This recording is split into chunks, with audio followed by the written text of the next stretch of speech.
বিষ্ণুপদ বিশ্বাস পেশায় একজন সার্ভেয়ার। বাড়ি গোপালগঞ্জের কোটালীপাড়া উপজেলার বাগান উত্তরপাড়া গ্রামে। জমি মাপামাপি করে যে টাকা আয় করেন তা দিয়ে সংসার চালানোর পরে একটি অংশ রেখে দেন বৃক্ষরোপণের জন্য। 2018 সাল থেকে নিজ অর্থায়নে বিষ্ণুপদ বিশ্বাস মাদ্রাসা, মন্দির, স্কুল, কলেজ সহ বিভিন্ন প্রতিষ্ঠানের আঙিনায় বৃক্ষরোপণ শুরু করেন। 2018 সাল থেকে আমি বৃক্ষরোপণ শুরু করি। স্কুল, কলেজ, মাদ্রাসা, গির্জা, মন্দির, মসজিদ, এভাবে সরকারি বেসরকারি প্রতিষ্ঠান, বিভিন্ন প্রতিষ্ঠানে এভাবে আমি গাছ লেগে যাচ্ছি। এমনকি আমার নিজ অর্থায়নে এই গাছ রোপণ করে যাচ্ছি। আমার এই গাছ রোপণের জন্য আমার মনের যে একটা ভালো লাগা, এটা আমার কাছে খুব প্রশান্তি লাগে, আমার খুব ভালো লাগে।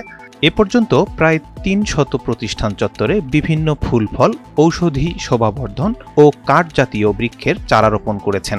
আমাকে অনেকে প্রশ্ন করেন, তো আমি বলি যে এই গাছ হচ্ছে আমাদের প্রাণ, গাছ হচ্ছে অক্সিজেনের ভান্ডার, অক্সিজেনের সিলিন্ডার।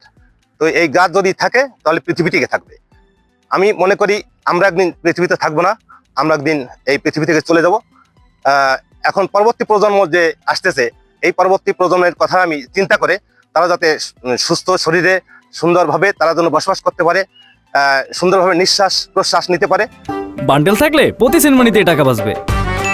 বিকাশ সেনমানি বান্ডেল কিনে জিতুন প্রতি লেনদেনে। তিনি শুধু বৃক্ষরোপণই করেন না, সময় পেলেই রোপণকৃত বৃক্ষের পরিচর্যার জন্য ছুটে যান। তার রোপণকৃত অনেক বৃক্ষে এখন ফুল ও ফল ধরেছে। বৃক্ষরোপণের পাশাপাশি জনগণকে উদ্বুদ্ধও করছেন তিনি। তার এই কর্মকাণ্ড আগামীতেও চালিয়ে যাবেন বলে জানিয়েছেন বৃক্ষপ্রেমিক বিষ্ণুপদ বিশ্বাস। আমার ইচ্ছা আছে এভাবে আমি যতদিন বেঁচে থাকি আমি এভাবে গাছ রোপণ করেই যাব। গাছ আমাদের জীবন বাঁচায়, এটা আমরা সকলেই জানি। কিন্তু আসলে যদি এরকম আমার মতো যদি আরো অনেকেই যদি এভাবে বৃক্ষরোপণ করার জন্য যদি এগিয়ে আসে, তাহলে আমি মনে করি পৃথিবী সবুজময় হয়ে যাবে, পৃথিবী শান্তিতে ভরে উঠবে। আমি চাই যে এরকম আমার মতো আরো অনেকেই এগিয়ে আসুক, পৃথিবী ভরে উঠুক। তিনি বলেন, বৃক্ষ আছে বলেই তো আমরা বেঁচে আছি, বৃক্ষ না থাকলে আমরা বেঁচে থাকবো না। তাই আমাদের বেশি করে বৃক্ষ লাগানো প্রয়োজন। বিষ্ণুপদ বিশ্বাস, যিনি সকলের কাছে আজ সুপরিচিত একজন বৃক্ষপ্রেমী হিসেবে, যদিও তিনি পেশাগত জীবনে একজন সার্ভেয়ার, কিন্তু নেশায় জড়িয়ে গেছে তার বৃক্ষরোপণ করা। আমার কাছে মনে হয় যে এই মানুষগুলো যদি পৃথিবীতে থাকতো তাহলে সবুজ যেমন হতো তেমনি ভাবে শান্তিতে ভরে উঠতো পৃথিবী। আপনারা দেখছেন পিছনে একটা অনেক মূল্যবান গাছ, বাসন্তী ফুল নামে এটা পরিচিত। এই গাছগুলো উনি অনেক আগে দিয়েছেন। তিনি অত্যন্ত নিখুঁত মনের মানুষ।